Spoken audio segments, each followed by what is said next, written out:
What's up tout le monde, bienvenue sur ma chaîne, j'espère que vous allez bien. Donc aujourd'hui, on se retrouve pour une nouvelle vidéo et comme vous avez vu dans le titre, ça va être une Q&A. Mais là, ce sera pas une Q&A comme j'ai l'habitude de faire, c'est-à-dire que je réponds à vos questions sur la sexualité et la communauté LGBTQ+.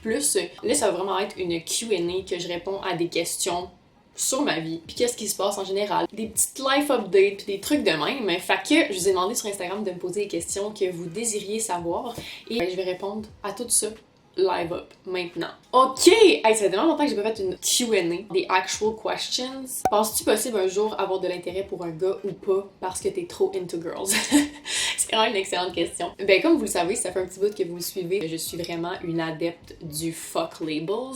Même si plus je vieillis, plus j'assume absolument mon orientation sexuelle en tant que lesbienne. Mais j'aime tellement pas ça, les extrêmes dans la vie, genre dire que je suis 100% hétéro, que je suis 100% gay. On dirait que dans ma tête, je vis dans une fantaisie, ok?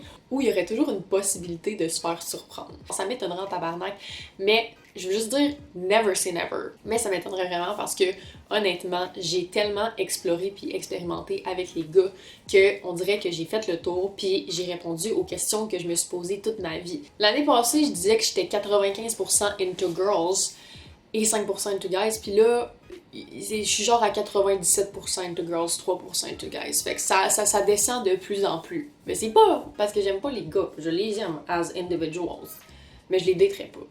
Tu comprends? Comment tu vas réellement? Merci de demander. Ben, je vous mentirais si je disais que je suis au top de ma shape et que ça va vraiment bien, parce que c'est vraiment pas le cas. Puis j'ai l'habitude d'être transparente, fait que je vois pas pourquoi je fakerais une émotion quand c'est pas ça qui se passe dans ma vie. Petite mise en contexte, j'ai toujours été quelqu'un d'extrêmement anxieux. Depuis que je suis jeune, l'anxiété fait partie de ma vie, mais j'ai toujours été très bonne pour le contrôler, puis je suis vraiment en contrôle de mes moyens.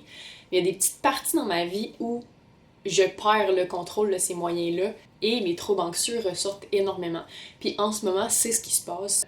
J'ai énormément de misère à dealer avec tout ça. En fait, j'ai toujours su que j'étais anxieuse, mais récemment, j'ai reçu mon diagnostic que j'ai le trouble de l'anxiété généralisée. Fait que ça, dans le fond, c'est juste que ça fait partie de toi à chaque jour de ta vie. Puis c'est vraiment accaparant puis vraiment pas le fun. Mais comme je dis, j'ai des périodes que ça va vraiment bien puis j'ai des périodes où je suis vraiment plus portée à en faire comme en ce moment. Avec ce diagnostic-là, j'ai également un début de dépression. Disons que je suis pas au top de ma shape, mais que je fais tout en mon pouvoir pour bien aller parce que j'ai vraiment envie de m'en sortir, j'ai envie de m'aider. Là, je suis en thérapie. J'ai commencé l'acupuncture, d'ailleurs, je recommande à tout le monde qui aurait envie d'essayer, c'est tellement nice. Là, j'y vais pour l'anxiété, mais il y a plein d'autres raisons aussi pour lesquelles tu peux y aller. C'est ça, fait que en ce moment, je vais correct. Je suis plus dans une période d'acceptation. Je suis vraiment une personne qui est à 110% dans la vie. Je suis dans le tapis à côté, j'aime ça faire plein d'activités, rencontrer du monde, parler à du monde. Puis en ce moment, je me sens comme à 5%. Puis c'est vraiment dur à accepter que je suis comme... J'ai moins envie de faire des choses, je suis plus fatiguée.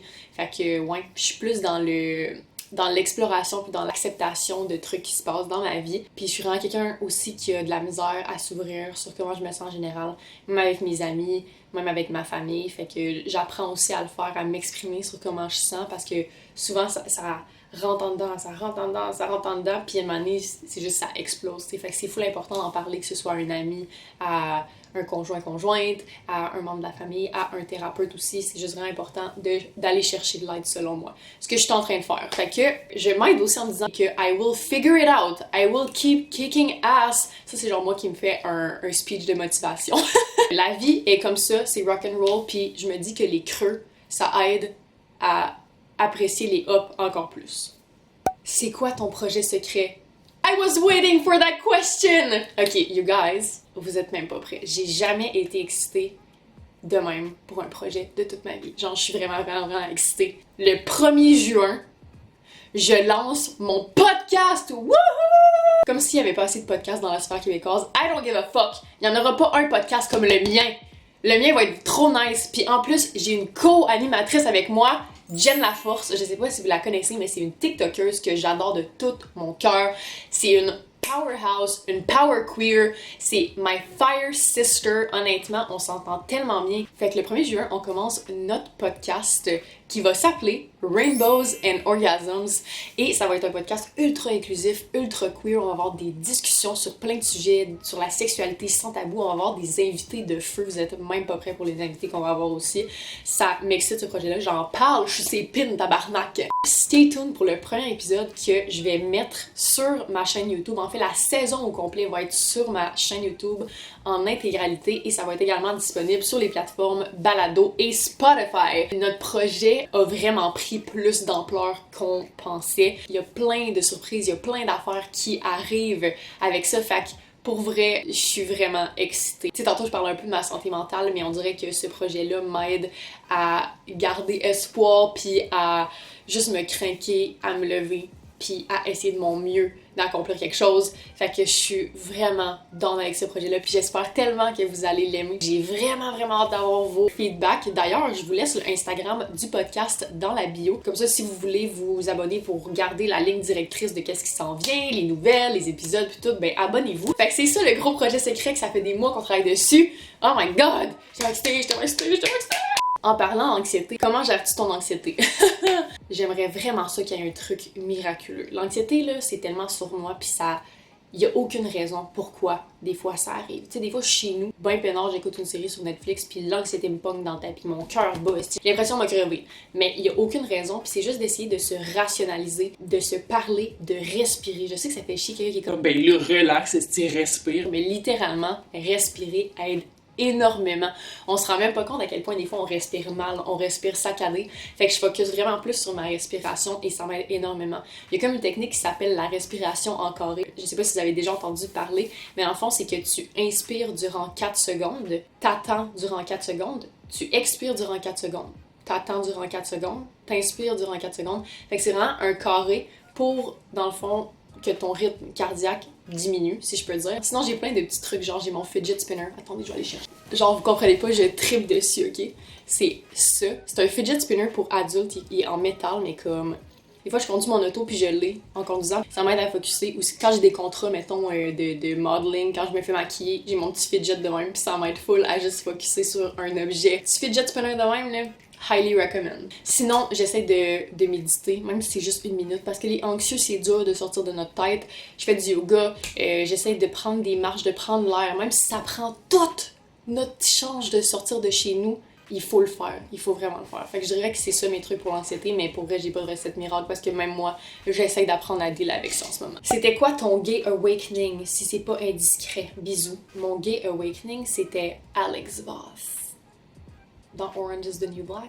Non, genre je vous dis, je la trouvais tellement fucking chaude, puis la relation qu'elle avait avec Piper, c'est exactement ça que je voulais. Puis j'étais comme, pourquoi ça me fait pas ça, mettons, quand je regarde des films de Nicholas Sparks avec des couples hétéros, mais que ce couple-là, j'aimerais ça être eux.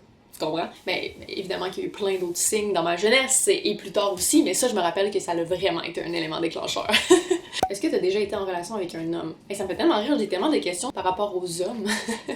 Vous êtes vraiment curieux. Oui, j'ai eu un chum dans ma vie, ça a pas duré très longtemps, et j'ai fréquenté énormément d'hommes aussi.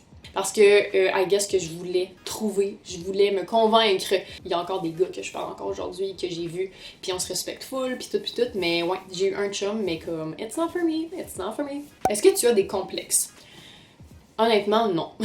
Quand j'étais plus jeune, oui, j'avais des complexes. Il y avait beaucoup de choses qui me complexaient, dont mon poids, parce que j'étais extrêmement petite. Et là, je vous dirais que non, j'ai juste appris à m'aimer. Je me regarde dans le miroir, puis je suis comme, you know what, t'as la face que t'as le corps que t'as, même si t'es en tabarnak sur ton image, ben c'est l'image que t'as pour le restant de ta vie. Fait que might as well embrace it. Puis honnêtement, if you act hot, you're hot. Peu importe de quoi t'as l'air. Pour de vrai, c'est tellement une question d'énergie. C'est une question d'énergie. Ok? Rentre dans ta tête. You're hot. You are hot. And that's it. Est-ce parfois difficile que ta vie amoureuse soit publique? Oui. Je vous mentirais si je disais non. On dirait que je suis encore dans une phase d'exploration à savoir si j'aime ça ou pas parce que oui, autant que j'aime ça, partager des bons moments, on dirait que quand il y a des moins bons moments, comme dans tout couple qui arrive, ben on dirait que tu te sens mal de poster là-dessus parce que tu te sens imposteur ou il y a une pression de faire du contenu avec ta personne quand genre la Terre tourne pas autour d'une relation, tu sais. Fait que, ouais, il y a vraiment des pour et des contre à s'afficher en couple quand t'es une personnalité des internets, je dirais. Faut que je mange quoi pour avoir un self-confidence comme la tienne? Pas si. Alright! J'espère que vous avez aimé ça. J'espère que vous en avez appris davantage et que j'ai répondu à quelques questions. Si vous aimez ce genre de vidéo-là, laissez-moi le savoir dans les commentaires, laissez un thumbs up aussi. Et également, je voulais vous dire merci tellement pour les 50 000 abonnés. J'en reviens pas. 50 000 personnes ont cliqué sur le bouton s'abonner. Pour moi, ça veut dire tout l'or du monde. On dirait qu'on met tellement d'amour dans une chaîne YouTube, fait que c'est vraiment le fun de voir que c'est réciproque, cet amour-là. Fait que merci encore 50 000 fois. Je suis tellement reconnaissante. Donc, on se retrouve la semaine prochaine pour du nouveau contenu. Prenez soin de vous autres, la gang. Ciao!